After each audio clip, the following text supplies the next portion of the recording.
Stirring a pot can feel like a quiet confession. Maybe it's because when your hands are busy, your mind finally gets honest. I've been thinking a lot about authenticity lately.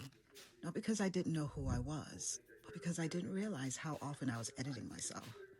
Looking back, I can see it now.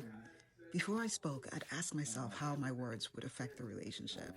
Before making a decision, I'd ask about how it would impact us. Even when I was hurt, my first instinct wasn't to understand my own feelings.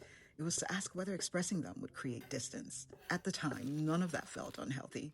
It felt like love. It felt like compromise. It felt like being a good partner. It wasn't until much later that I realized something was missing. Me.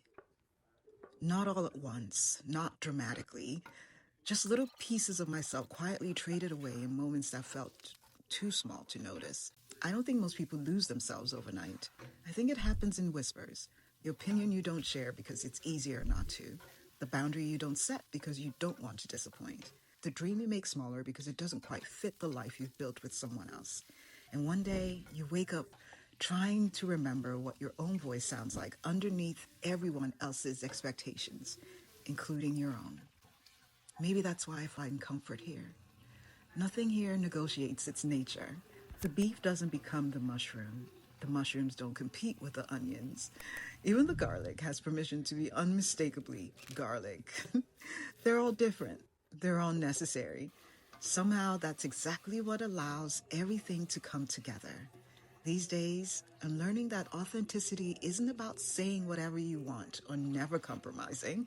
It's about staying in relationship with yourself while you're in a relationship with someone else. There's a difference. I'm learning that love isn't measured by how much of yourself you can sacrifice. Maybe it's measured by how safe you feel bringing all of yourself to the table. The messy parts, the growing parts, the joyful parts, the parts that are still figuring it out. Love shouldn't require you to abandon your own flavor because the right kind of love doesn't ask you to perform.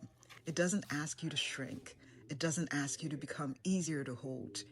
It simply makes room for you. And maybe that's what I'm really learning. The healthiest relationships aren't the ones where two people lose themselves in each other.